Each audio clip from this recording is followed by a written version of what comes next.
এটা বাংলাদেশের এমন একটা উপজেলা যেটা একসময় একটা স্বাধীন রাজ্য ছিল, অথচ ধারণা করা হয় এই সম্পূর্ণ জায়গাটা একসময় বিলীন হয়ে যাবে। তার উপর এই জায়গাটা একসময় ছিল জলদস্যুদের স্বর্গরাজ্য।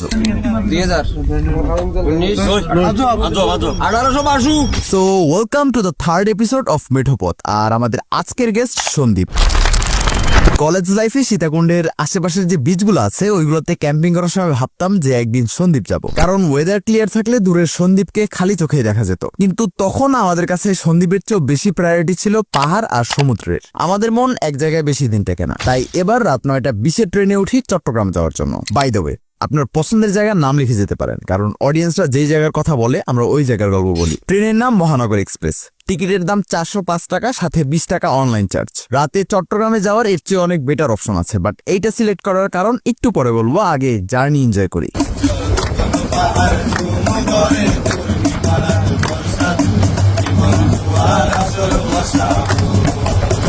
যদিও পাবলিক রেখে গান বাজনা করা খুব একটা লজিক্যাল না, বাট ওনারা যেহেতু করছে তাই এনজয় করা ছাড়া ওয়ে নেই। এই ট্রেনে এসেছি কুমিরাতে নেমে যাওয়ার জন্য, বাট রাত 2:30টার দিকে স্টপেজ দেওয়াতে আর নামা হয়নি। এইদিকে সেফটি নিয়ে বরাবর একটু প্যারা খাওয়া লাগে, তাই ডিরেক্ট চট্টগ্রাম গিয়ে সকালে স্টেশন থেকে বের হওয়াটাই বেস্ট অপশন। স্টেশন থেকেই কুমিরা যাওয়ার বাস পাওয়া যায়, 40 টাকা দিলেই কুমিরা ঘাটঘর নামিয়ে দেয়। বাট তার আগে একটু পেট পূজা করা বেশি ইম্পর্টেন্ট। কুমিরা ঘাটঘর থেকে আবার রিক্সায় উঠতে হয় মেইন ঘাটে যাওয়ার জন্য, কারণ এই রাস্তা হেঁটে যাওয়ার চেয়ে 10 টাকা খরচ করে যাওয়া বেশি ভালো। এই ঘাট থেকে সন্দ্বীপে যাওয়ার মোটামুটি 3টা অপশন। প্রথমটা জাহাজ, সেকেন্ড সাম্পান যেটাকে লোকালরা বলে মালবোট, আর সবার লাস্টে স্পিডবোট। বর্তমানে চাইলে ফেরি দিয়ে অথবা বাসে যাওয়া যায়, বাট ওই সময় ফেরি ছিল না। গাড়ি আসছে এখানে, ফেরি হলে তখন গাড়িগুলি আসবে। এখন কোনো ফেরি নেই, না এখন ফেরি নেই, শুধু শিপ, মালবোট আর স্পিডবোট। স্পিডবোট।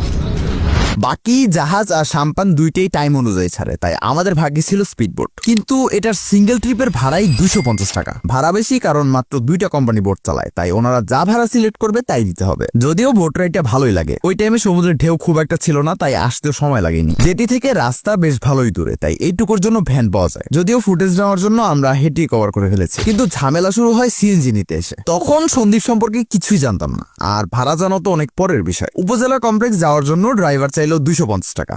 আমরা বললাম 200। রাজি হয়ে উনি কমপ্লেক্স নিয়ে এসে তারপর বলে ওনাকে 250 টাকাই দিতে হবে। অপরিচিত জায়গা, তাই ঝামেলা না করেই টাকা দিয়ে দিলাম। পরবর্তীতে জানলাম আসল ভাড়া 100 থেকে 120 টাকা। সে যাই হোক, এখন একটা ঘুম দিতে হবে, তাই আসলাম ফয়সাল গেস্ট হাউসে। দুপুরে উঠে খেতে এসে দেখলাম এখানে ভেড়ার মাংস পাওয়া যায়। দাম ছিল সম্ভবত 200 টাকার আশেপাশে। টেস্ট আহামরি না, বাট সফট। খাওয়া শেষে প্রয়োজন ডেজার্ট, আর এইটার জন্য সন্দ্বীপের সবচেয়ে জনপ্রিয় জায়গা শিবেরহাটের বিনয় সাহার মিষ্টি। এটা নিয়ে আলাদা একটা গল্প শোনাবো, বাট ইন্টারেস্টিং ব্যাপার হচ্ছে এখানে এখনো 8 টাকার মিষ্টি পাওয়া যায়। মিষ্টির পর এখানকার বিখ্যাত মহিষের দুধের দই হলে কিন্তু খারাপ হয় না। সমস্যা হচ্ছে যে হাটে এটা পাওয়া যায় ওইটার নাম তো জানি না। দই খুঁজতে খুঁজতে বাংলার বাজার এসে বুঝতে বাকি নাই যে আমরা ভুল রাস্তায় আসছি, কিন্তু মাঝে মধ্যে ভুল রাস্তায় মানুষকে সঠিক জায়গায় নিয়ে যায়। এখানে দেখলাম মাছের নিলাম চলে। সিস্টেমটা ইন্টারেস্টিং। সাগর থেকে মাছ ধরে এখানে যিনি নিলাম পরিচালনা করে তার সামনে রাখা হয়। সর্দার ওনার এক্সপিরিয়েন্স থেকে একটা বেস্ট প্রাইস বলে দেয়। ওই প্রাইসে যদি কেউ রেসপন্স না করে তাহলে উনি প্রাইস ড্রপ করতে থাকে। এই সময় যে সবার আগে রেসপন্স করবে মাছ ওনার।